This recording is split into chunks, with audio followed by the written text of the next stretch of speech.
Everything has changed, but nothing has changed. 24 years after that epic semi-final, which no one can stop talking about, South Africa go down to Australia again in a World Cup semi-final. Welcome to the shiny side. I'm your host, Fareed Shah, and we have once again today, Imran Aslam. How are you doing, Imran? Good, Fareed. How are you?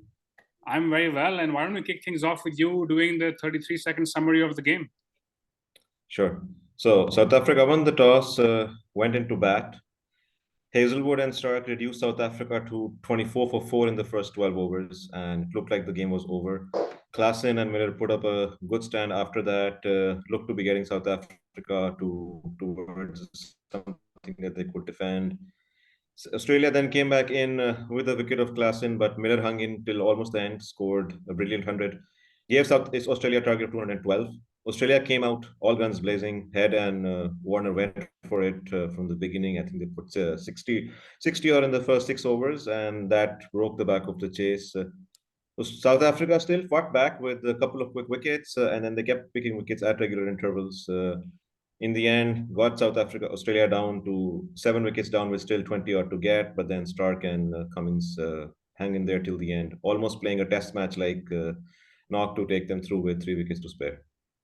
Okay, 55 seconds, 22 seconds over. The margin of is almost as big as India's wins here.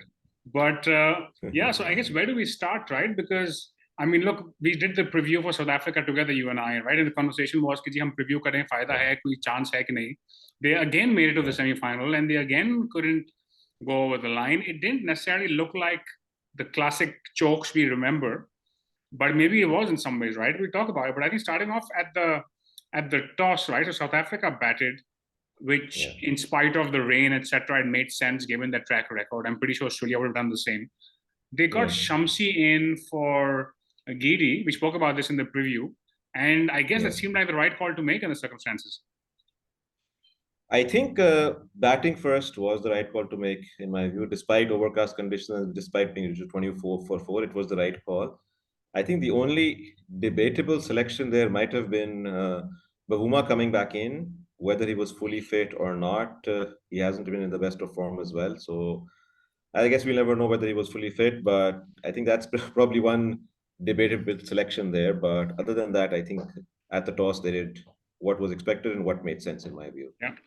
And I mean, I guess the question initially when I saw the score, I'm like, okay, fine, the South Africa did choking. But 20 for 4, 22 for 4, whatever it was, right? But I guess this was the first time. This is probably Mitchell Starc's best day in the tournament, right? But it's not a coincidence because there was something in it, in the pitch for the quicks early on. I think something to do with the rain and the covers being on, etc., etc. So my thought was, I think South Africa, this wasn't a 350 track.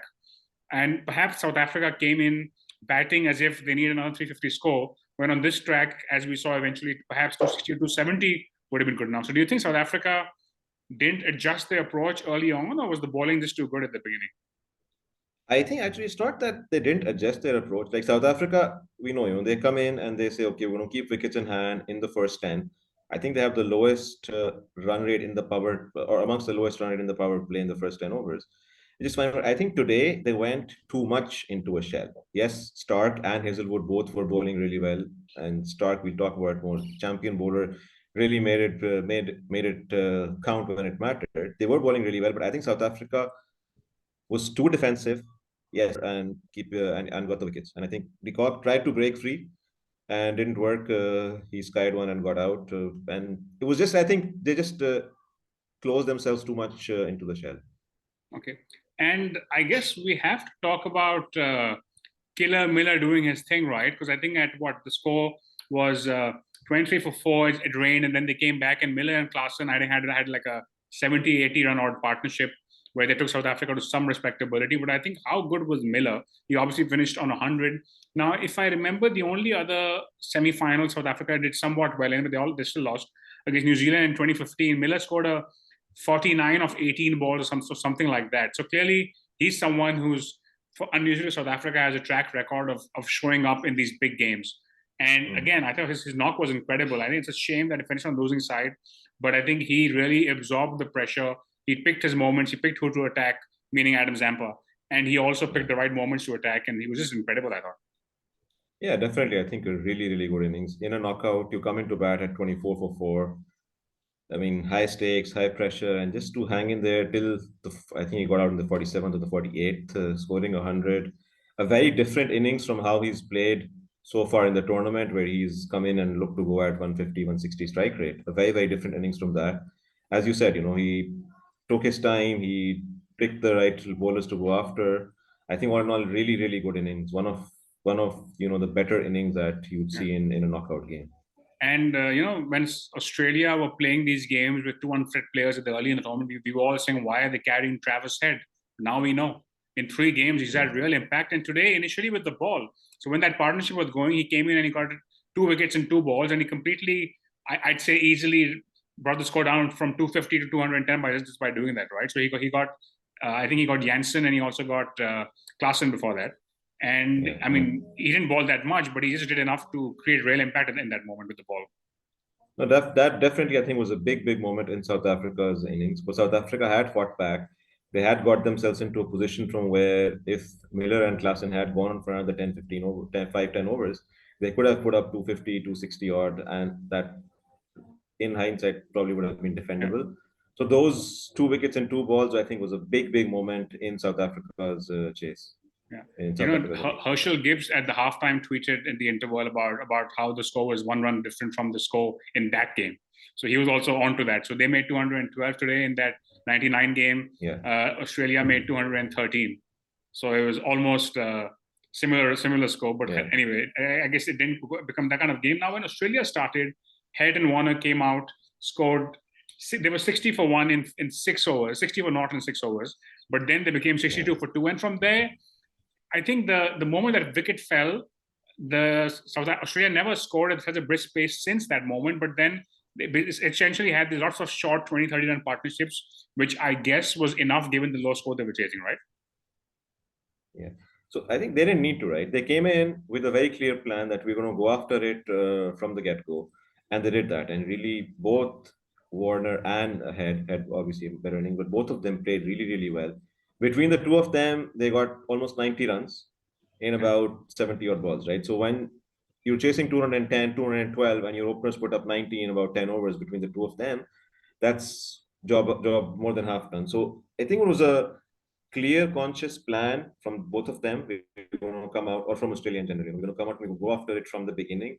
And that then allowed likes of Smith, Labuschagne, Inglis, all of them to play at those 60, 70 strike rate Yeah. innings and just chip in with the 20, 15, 20 runs that they needed from each of them to help them get through.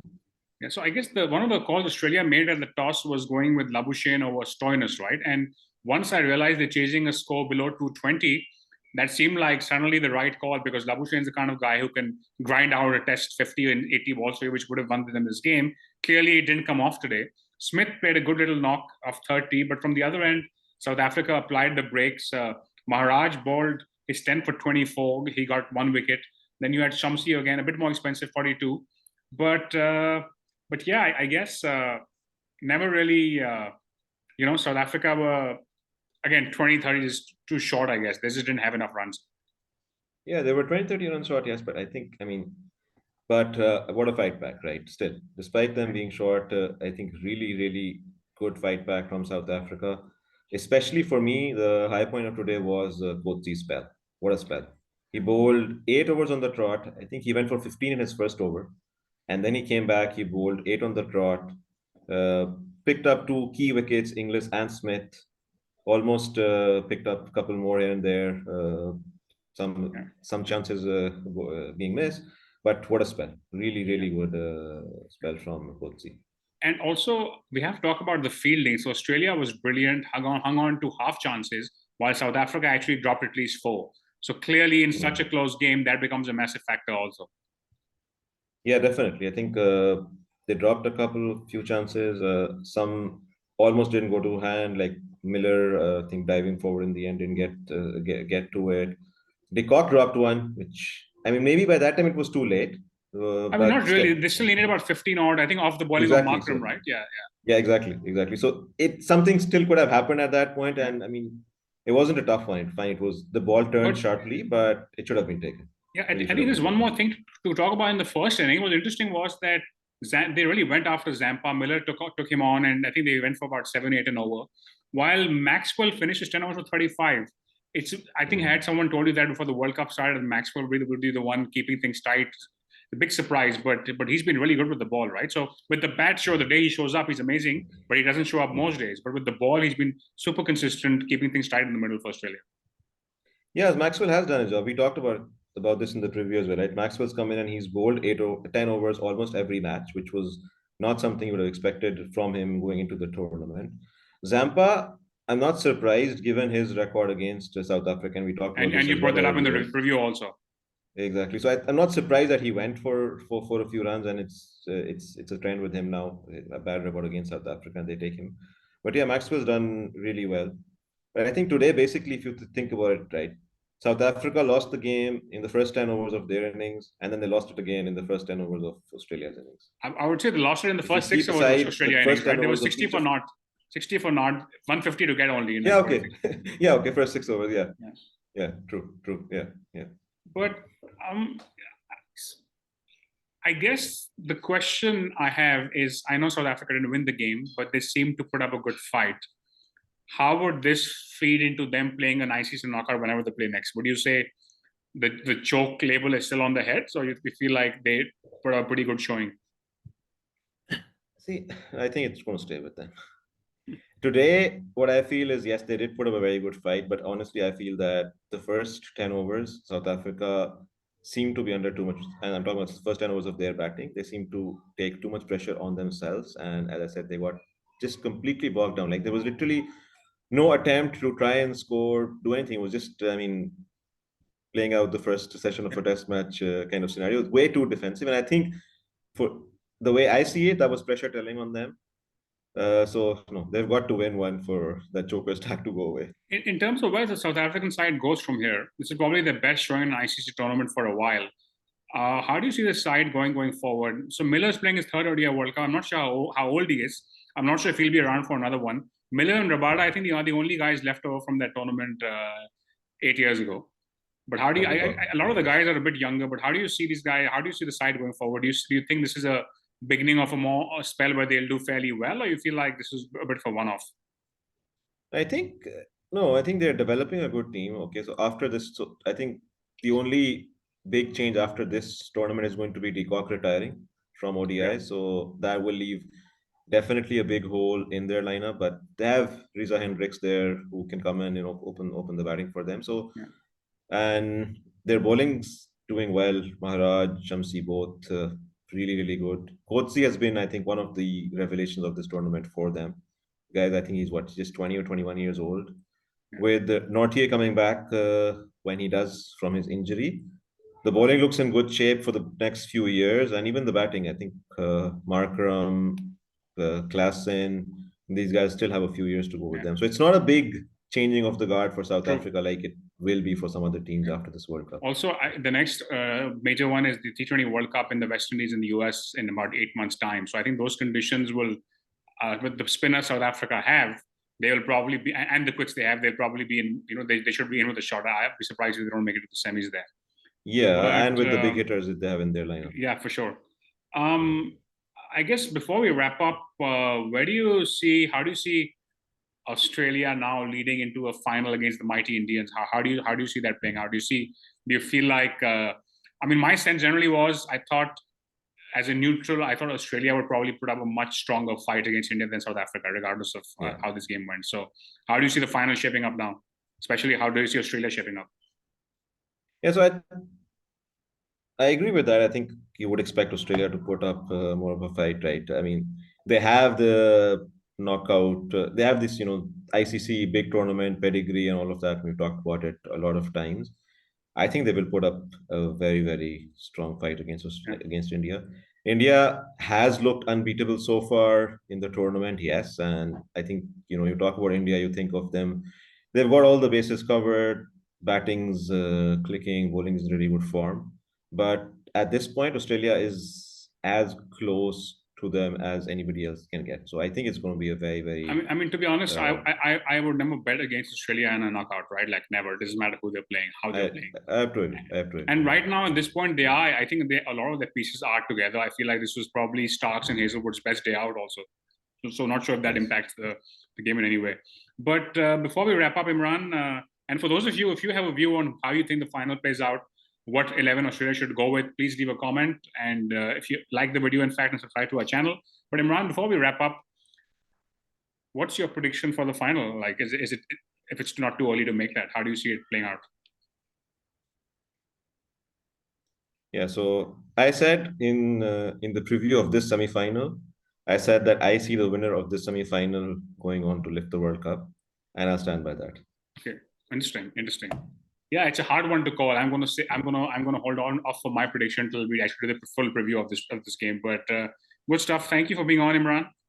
It is. There's no doubt about it. It is a very hard one to call for sure. But I think just Australia has ticked, as the tournament has evolved, they've ticked so many boxes, and the mental strength and the ability to perform under pressure and all of those things just go in their favor, I think. By the way, before we wrap up, very quickly, quick word from you on the changes in Pakistan cricket yesterday. And it's a fiasco. I mean, okay, we expected Babar Azam to be removed from the captaincy, which is fine. Okay, and maybe I honestly would have thought that they should have kept him in one of the formats and removed him. But okay, fine. I don't mind Babar being replaced. Maybe it shouldn't have been a knee-jerk reaction being done so soon. But I think we all expected Babar would be replaced. What has Shan Masood done to deserve to be captain of the Test side? I have absolutely no idea. I mean, is he the first player in the history of cricket to be appointed captain with an average under 30? Okay.